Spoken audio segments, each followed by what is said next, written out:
Morning class 9। कल मैंने आपको नया अध्याय शुरू किया था, अतिथि तुम कब जाओगे। ठीक है, तो शुरुआत मैंने आपको बता दी थी कि कैसे लेखक के घर एक ऐसा मेहमान आ जाता है जो बिना बताए आता है और जाना नहीं चाहता है। लेखक की गरीबी उसे बहुत मजबूर विवश कर रही है कि वो यहाँ से चला जाए, परंतु वो जाना नहीं चाहता और वो वहीं रहता है।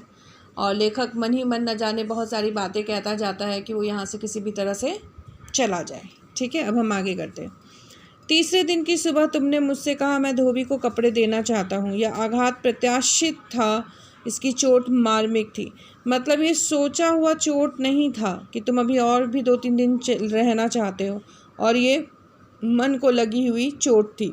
तुम्हारे सामीप्य की वेला एकाएक यूं रबर की तरह खिंच जाएगी, इसका मुझे अनुमान न था।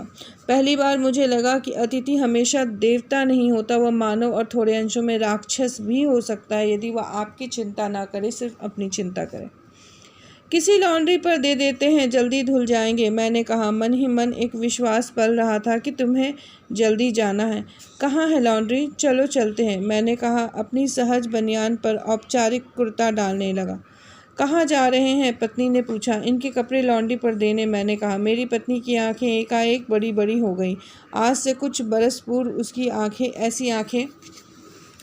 मैंने अपने अकेलेपन की यात्रा समाप्त कर बिस्तर खोल दिया था।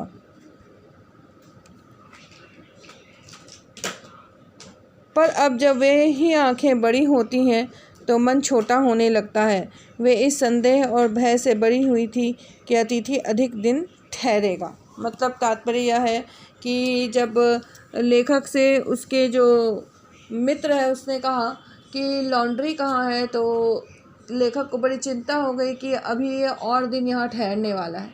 इसके बाद जब वो बोला कि चलो कहीं सामने ही लॉन्ड्री को दे देते हैं ताकि तुम जल्दी जा सको, तो उस अतिथि ने तो कुछ ना कहा, परंतु उसकी पत्नी ने जब उसे कुर्ता पहनते देखा तो उसने कहा कि कहाँ जा रहे हो। उसकी आंखें इतनी बड़ी हो गई सुन करके कि वो लॉन्ड्री के पास जा रहा है कि ये अतिथि तो अभी और भी दिन यहाँ रहना चाहता है।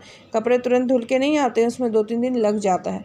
तो इस बात से काफ़ी बड़ी बड़ी आंखें हो गई थी। इससे पहले भी एक बार लेखक ने कहा कि मेरी पत्नी की आंखें बड़ी हुई थी, तब मैंने अपने अकेलेपन की यात्रा समाप्त कर बिस्तर खोल दिया था। इसका मतलब यह हुआ कि जैसे कभी कभी किसी बात से पत्नी को गुस्सा आ जाता है तो पति क्या करते हैं, उनको मनाने के लिए चाहे जो भी हो उसकी बात को मानते हैं। अकेलापन दूर करके उसके बात को मानना, ठीक है, इस तरह से बताया गया है। और आशंका निर्मूल नहीं थी। अतिथि तुम जा नहीं रहे, लॉन्ड्री पर दिए कपड़े धुलकर आ गए हैं और तुम यही हो। तुम्हारे भरकम शरीर से सलवटे पड़ी चादर बदली जा चुकी हैं और तुम यही हो। तुम्हें देखकर फूट पड़ने वाली मुस्कुराहट धीरे धीरे फीकी पड़कर अवलुप्त हो गई है। ठहाकों के रंगीन गुब्बारे जो कल तक इस कमरे के आकाश में उड़ते थे अब दिखाई नहीं पड़ते। बातचीत की उछलती हुई गेंद की चर्चा के क्षेत्र के सभी कोनलों से टप्पे खाकर फिर सेंटर में आकर चुप पड़ी है। कहने का तात्पर्य यह है कि कपड़े तो लॉन्ड्री को धुलने के लिए दे चुके थे, वो धुल के आ चुके हैं। इसके बाद जिस बिस्तर पे तुम सोते हो उसकी चादरें भी धुल गई हैं, चादरें भी धुल कर आ चुकी हैं। तुमसे बात करके जितनी खुशी पहले होती थी अब वो खुशी नहीं हो रही। तुम्हें देख करके जो मुस्कुराहट चेहरे में आती थी वो नहीं आ रही। और ठहाके जब लगते थे, जिस तरह से गेंद उछलती है उस तरह से ठहाके भी अब उछलना बंद हो गए हैं। मतलब अब बातचीत की जो एक क्षेत्र है वो ख़त्म ही हो गया है। अब तुम्हें देखकर मुस्कुराहट नहीं आती, ना कोई बातचीत है। अब किस चर्चे में तुमसे बात करें, और अभी भी तुम यहाँ से गए नहीं हो, तो तुम यहाँ से कब जाना चाहते हो। इस तरह से लेखक जो है अतिथि के विषय में सोच रहा होता है।